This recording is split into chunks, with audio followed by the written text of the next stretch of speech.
And reactions from trade blocs and other world leaders are still coming in.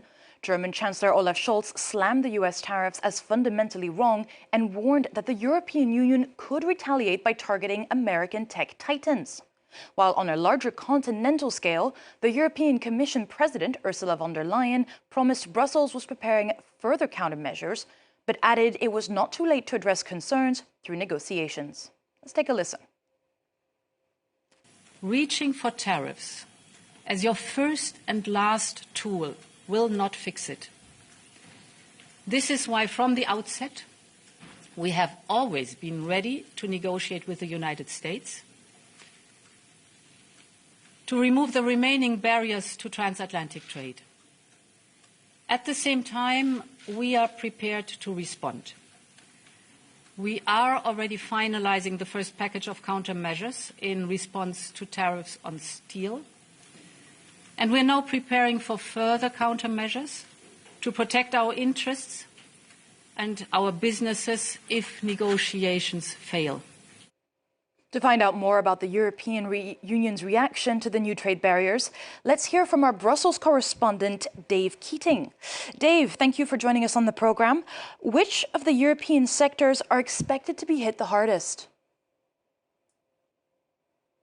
Well, the steel and aluminium sectors and the automotive sectors are going to be hit the hardest, fastest, because those are the tariffs that were already announced before yesterday.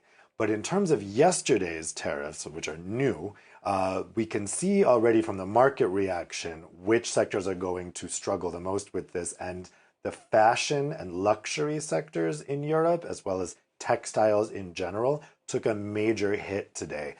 There's two reasons for that. One is there's a lot of luxury brands in Europe that heavily export to the United States, but also textiles that are manufactured in Southeast Asia, which were the most hit by Trump's tariff with these astronomical tariff rates, also by many European chains.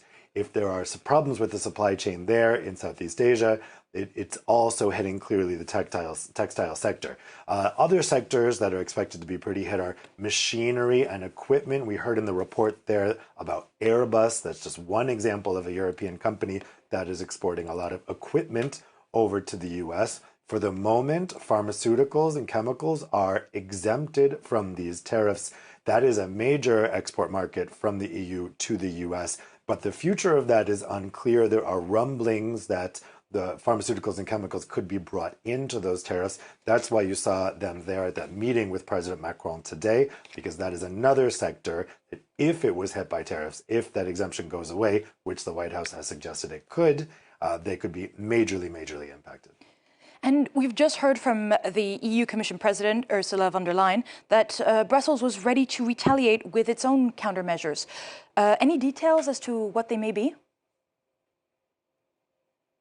We didn't get any new details in that video statement this morning by President von der Leyen. She said the EU is ready to strike back, but they're still holding out hope that the 20% rate can be negotiated down over the next week. It is set to take effect next week. So they appear to be in a holding pattern for the moment until the 20% tariff takes effect next week. But we already know that they've prepared this package of sanctions, which President Macron was speaking about earlier today. That would impact 26 billion euros of goods. It was always intended to have two phases. The first phase is basically just mirroring the steel and aluminium tariff retaliation that took place already in the first term of Trump's presidency. That's going ahead in mid-April. That's for sure going ahead. The second phase is in question because it was already delayed. National governments requested that the Commission delay that second phase, which would go further than what was applied during Trump's first term, because they started to get a little nervous, especially when Trump started talking about hitting French wine exports with 200% tariffs. They were also a little worried that the Commission was going to shoot its shot too early here. Now that they know the 20% tariffs are going ahead, it would seem logical that that second phase should go ahead at the end of this month. President Macron seemed to be suggesting that. But then we're looking at what can be done further, and that is the services sector, which incoming German Chancellor Friedrich Merz was referring to.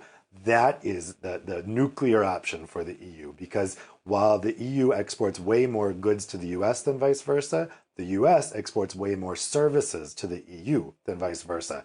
Services are difficult to tariff. They haven't been tariffed before, but there's a new instrument that would allow the EU to do it. They've never done it before, but that's what they're considering, and that could majorly hit US banks, US financial services firm, US tech companies, just basic services, anything that you can't hold in your hands. Think of Netflix, for instance.